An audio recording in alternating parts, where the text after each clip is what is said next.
Tony, I know you weren't happy necessarily with the way the fight ended and the stoppage and that sort of thing, but you could see your disappointment. But now you've had a chance to kind of cool down a little bit, think about it. I mean, what are your thoughts at this moment?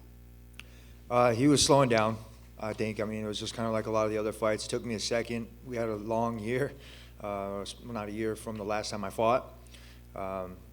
It's different. Maybe it took me a little bit longer to get used to it. Didn't feel like I was in the fight until like I got taken down, and then my Grand Valley roots, they just boom, they popped back up. I knew I needed to get my ass back up, so he wouldn't get any of the judges' scores. The second round, I saw him slowing down, the body shots, the kicks. I think he was a little surprised for my kicks. A lot of people, when they get kicked by a Serrano, they're going to start backing down. We already knew that going into this fight, so in camp, we knew that there was no backing down. We were going to go forward. I saw him when he was throwing more punches. I started to slip, and I started to see his confidence kind of start to decrease. And going into obviously the second end of the round, that kind of sucks how it went and happened like that. I mean, it's not a way to win. Like for myself, and I'm beside of my fans, I apologize for that. Going in the third round, I don't think it would have been any different. I was going to pick him apart with jabs. I was going to hit him in the body. I mean, literally, I saw his nose go from like red to clear to red to clear from all the shots. I mean, and even in the first round, I saw blood like off of my eye, and it started just dripping. I was like, oh shit, keep your hands up, man. Like, what the fuck, But yeah, it was a good fight, man. I'm excited about the outcome. I was gonna say, I mean, you walked out of the cage kind of with your head down, but I mean, now, are you happy with the way you performed? Because you said you've overcome a lot to get where you are right now. Because the fight was just so fast. I mean, literally, when fight week goes, I mean, I don't know if you guys are in our position, it goes fast. I mean, it really does. From the weight cut, you're sitting there and you're just worried about getting your media done, getting everything else squared away, making sure you're promoting yourself really well, and you forget about how the time goes, and before you know it, it's fucking fight day. And, you're in the back and you're warming up, and then, boom, it's already done. And then you're here, and it's crazy how fast it happens. But I'm glad that this year went really well as far as, like, victories and all that. I mean, I've had a shitload of support. I know I was kind of a dick to some of the guys over there, but literally, I mean, when I say that, the F you to people that ask about, like, how I'm doing, my fans know how I'm doing. They really do. My true fans, they know how I'm doing. You guys know how I'm doing. I grew up with half of you guys from The Ultimate Fighter. I mean, seriously, since 2011, put in my time here. I'm kind of old now. I mean, and it's funny to me because that I've continued to grow, and not only just that, I've seen the changes in this sport. I've seen it go from Spike, I've seen it go to Fox to now ESPN, and it's just getting better. And the fighters stopped looking like NASCAR, having all the stickers and everything out there, and they started looking cleaner, like boxers.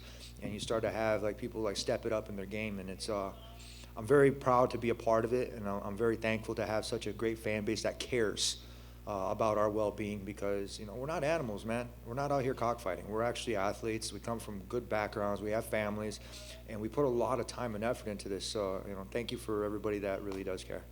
There were a lot of conversation going on in the cage afterwards. I'm just curious if anything stood out. I mean, you were talking with Cowboy, the teams were talking. Was there anything that stood out, anything that was particularly meaningful to you during all those conversations? I call it Cowboy Coach. I really consider a lot of these veterans that are out there, and if I have somebody respect for somebody, I'm going to call them Coach. There's a difference because you can learn a lot from somebody. And I really wish that we would have went the third round, you know what I mean? But I think it would have been the same story. I don't think he wants to come at me. I don't think he wants to fight again. I think more than anything else, it's I like mat time. For my pops, we would go to these tournaments like hours and hours away from our house, and he would spend a lot of these time during the week for work. And he would tell me, he was like, son, you got to get your mat time. Because I would go out there and I would pin these dudes in like 3 to 5 seconds. And it was funny because you would have like rack up like five matches, 3 to 4 matches, and you'd be there all damn day, dude, getting bleach your seat ass and just kind of sitting there with calluses on your butt. And if you've ever been to a wrestling tournament, I mean, you're there all day. So I enjoy mat time. And I knew walking away from this fight, I knew that a lot of people were counting me out. And they weren't counting on me to come back strong, come back anytime soon, actually. And I made it a point in my head, and I told myself, I was like, you're going to walk away like a champ no matter what anybody thinks. You're going to walk in there with your head held high, and you're going to walk out the same way that you walked in. Yeah, I had my head down because I heard the boos, but I think more than anything else, the fans wanted another round. And honestly, like I would have gave them another round or two. And if you would have brought somebody else in there, it would have been the same fucking story, man. I would have bled all over the place. Because I know on my Sunday morning, that's one of my favorite songs called Sunday Morning. and it's by chaos. And it says the same thing. I can't wait till Sunday morning. That's when you wake up, everything's done, and you're sitting there and you're hugging your family, and then you're just kind of enjoying. You're recapping all the fight. You're recapping all the interviews and the pictures you're looking at, and you're like, yeah, that was fucking fun. Immediately after, you said you'd be open to a rematch, you'd be open to Conor, you'd be open to a title fight. If you got to call the shots, which one of those three scenarios makes the most sense for you? I got 12 fights in a row, man. I should be calling the fucking shots. I mean, I've had my title already. I mean, fuck, everybody else needs an eval. It's kind of funny, but I don't know what else I have to do in this division to keep after it, man. I mean, like I said, it's a round-robin tournament, but I'm tired of it, man. I'm here to stay. I am the fucking champ. You know, I don't have to go on and refurbish a lot of that stuff. You guys know what I'm about. You know I'm about the business. You guys know I'm about learning and growing. And fuck, man, if Dustin Poirier don't do it, I'm gonna do it, man. Tiramisu needs an ass whooping. It needs 2 to the stomach from me. And if it's McNuggets, you know, for money fight or whatever, I mean, literally, he's an athlete too. I know the division misses him inside here, you know what I mean? I'm pretty sure he misses the fight game too. I mean, seriously, we need to see these fighters keep coming out here and representing themselves in the sport, because that's why you fucking got in it. Like, you're an athlete, man. Keep coming back. I mean, when it's your time to retire, go and fucking retire, man. I mean, seriously. But if you've made a name in this sport and you're able and you're within the age limit, fucking keep competing. And I really want to keep doing that. I want to keep representing myself and my team, my family, and I want to keep winning. What sounds better than 12, 13? But it sounded a hell of a lot better with a title shot and having that 13 victory. Last thing for me, Tony, will you keep yourself ready for Abu Dhabi in case something happens, or do you feel like you deserve a full camp if you're getting ready for a title fight? I'm going to go back on Monday and hit some cardio. I mean, I got a couple stitches in my eye. We're going to wait until those heal, I guess. And I'd like to post some more sparring videos. I think you guys I haven't sparred in years. I think I've told you guys that, right? I haven't sparred in years. I can't tell you the last time I sparred. Everything's about timing, it's precision, and it's about doing the drills that are really there. I really, really want to compete more now. I really do. I feel like that I'm not even peaking yet. I feel like that I'm competing with the best of them, these 20-year-olds that are doing sprints with me. I'm faster than them. I'm running further than them. I don't feel like Superman, but I feel like I'm just getting better, man. And not even like wine, dude, because that stuff gets stale too. So, I mean, straight up, man, I really want to just keep getting better, and I want to see how far I can take this mixed martial arts thing, man, and really, really, really hold on to that title for a fucking long, long time, man, and represent my country really well. Tony, right over here. There's a long road back to this weekend. I wonder, just when you walk into that cage tonight and just soak in the crowd, and this is the moment you've been thinking of for a long time at this point, how did that feel? Good. It felt really good. I try not to, what was it? I think Pat Barry told me, it was funny, if you start singing your opponent's song, you're doing it wrong. Or you start clapping for yourself, you know, obviously you're going to lose. Or you start walking out to Eminem songs, you know, no, nothing to Eminem, but there's a lot of these stipulations and stereotypes that go into like the walkout. There was a lot of crowd, and it was a big walkout. It wasn't like the Palms where it was like you walk out and then you're in the cage. No, it was great. It was awesome. Got to see so many people there. I had butterflies in my stomach. I'll be real with you. I was nervous, man. I was in the back. They told us 5 minutes, and I broke a sweat, lost it. 5 more minutes, Turkish. Oh, shit, all right, cool. And then it ended up being like another 2 more minutes, and it was kind of like funny. I was like, all right, fuck it, whatever. Started listening to some music, and I was like jamming. I even watched a music video, and I was just kind of like dancing with it. And throughout the walkout, I could just see how many fans were just amped to see me walk out. I mean, that's incredible, man. Like, you don't get that in the gym. You don't. You're like walking to the gym, you're like, hey, slap hand. Oh, shit, there's nobody here.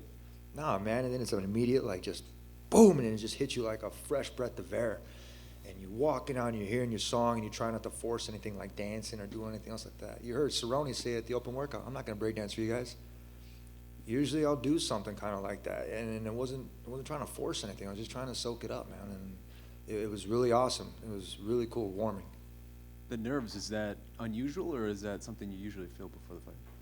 I think if you don't get the nerves, I think that there's something wrong with you. I mean, we're in there, we're about to go toe-to-toe with somebody that's preparing to kick your ass. I mean, literally, the nerves are good. I mean, people get nerves from playing badminton. I'm pretty sure, if it's high enough stakes. And nothing against badminton, But it's the fight game.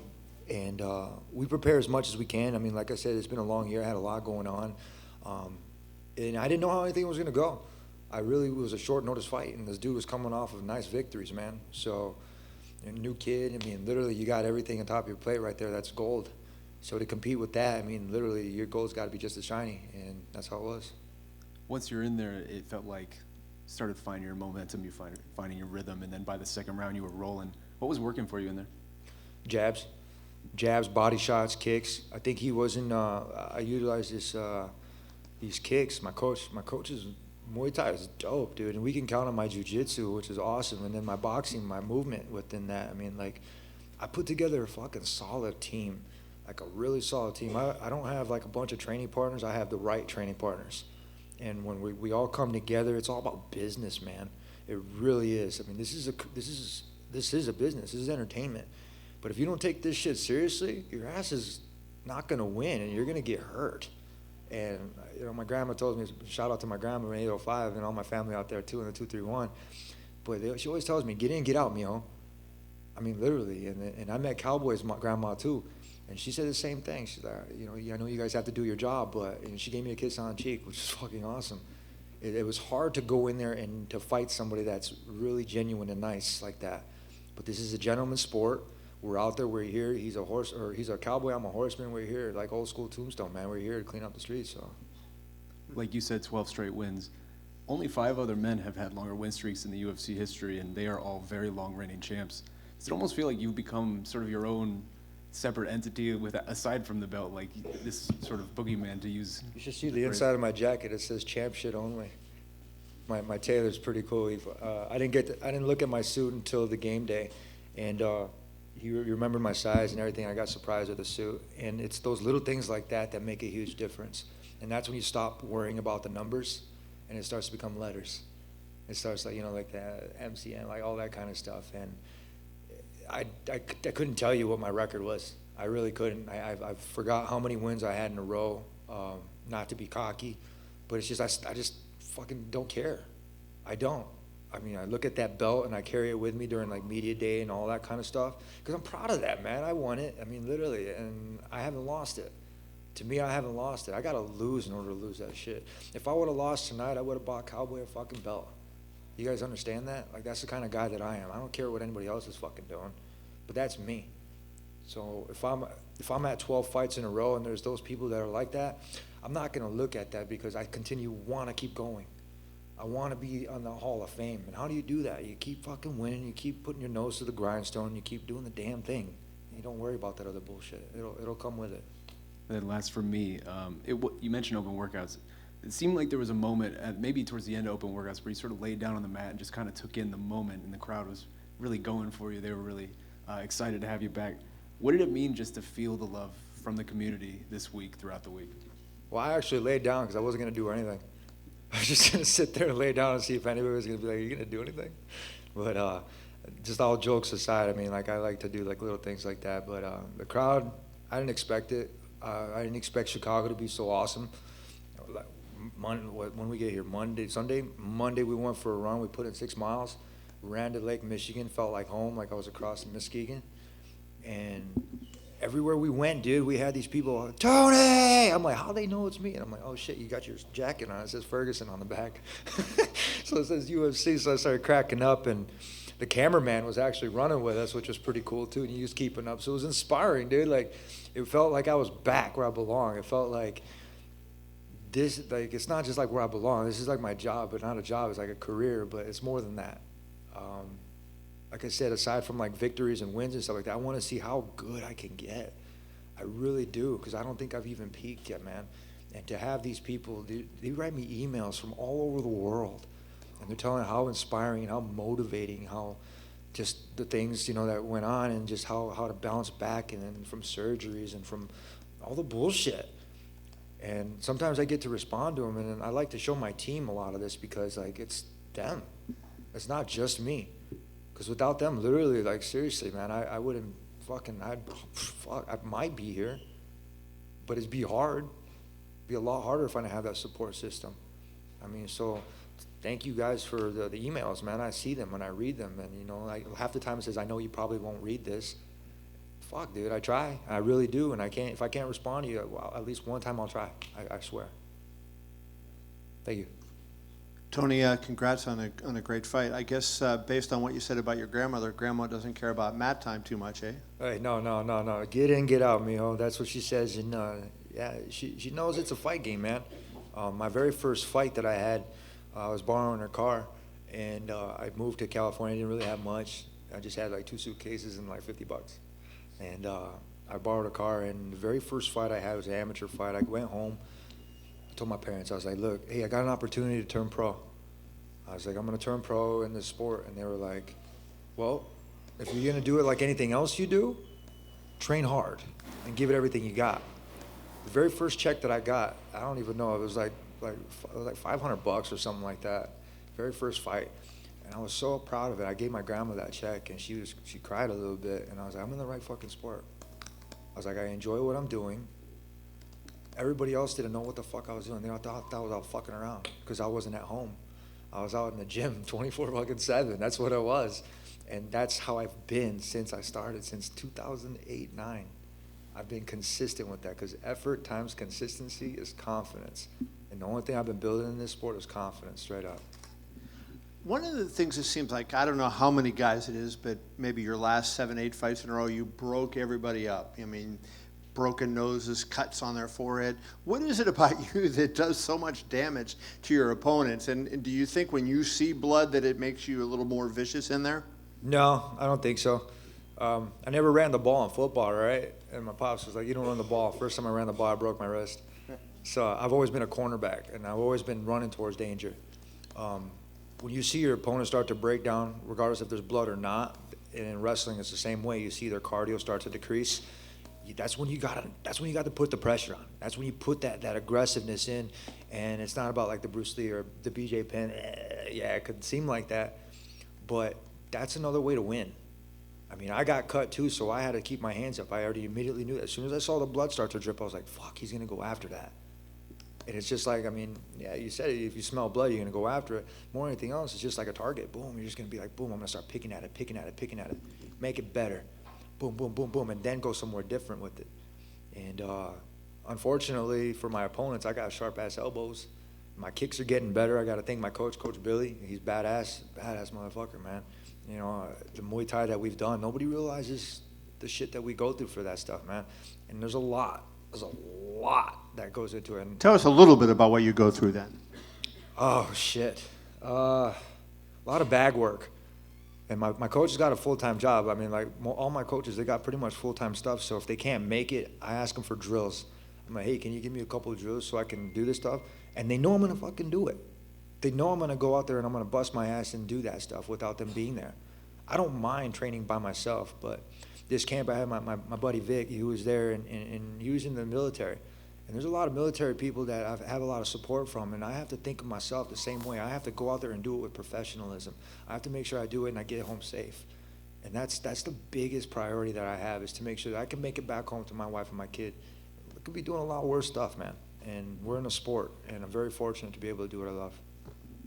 Your ring, is that anything when sports related? Is that a championship ring of any kind that you're wearing? It's a state championship football ring for MCC. And you were a key contributor? I was a cornerback. I was cool. I did all right. Were you as good as you were a fighter? I'd like to think I was a good athlete, still the same athlete. I haven't stopped, man. I'm a crusader. You know what I mean? And that's it's fun, man. It's something I've learned to be able to do, and I've had great coaches.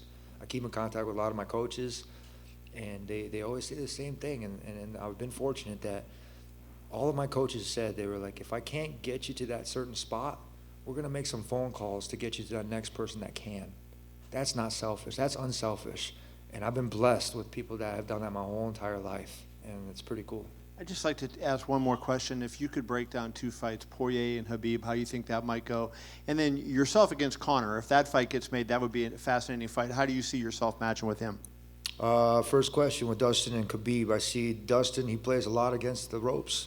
I mean, he does a lot of boxing. He's got some good hands, but the kid needs to get his back off the ropes. At my academy, I have a full 20 by 20 canvas, but I don't have any ropes around it. And I do that for a reason, so I don't get on my back on the ropes. Once you get your back against the cage and you start doing that, Khabib's going to put that pressure. He's going to take you down, double leg you. He's going to mount you like that dummy, and he's going to play smash and grab. I mean, that's how I see that playing out. If I were to fight Khabib, guarantee you I would throw him from his feet to his back and beat him like in Sambo, like a 5-point move in wrestling. That's my background. So as far as even McNuggets goes, I would love to stand toe-to-toe, go with that dude. I respect him as an athlete, as a person. He's kind of a douche. But, I mean, it's improper 13, man. Literally it is. And I got an attitude, and I have a different agency right now, which is great. There's no conflict of interest. That's number one. And number two is I'm here to kick some ass, man. You know, I ran out of bubble gum. But we're here to do business. Thank you.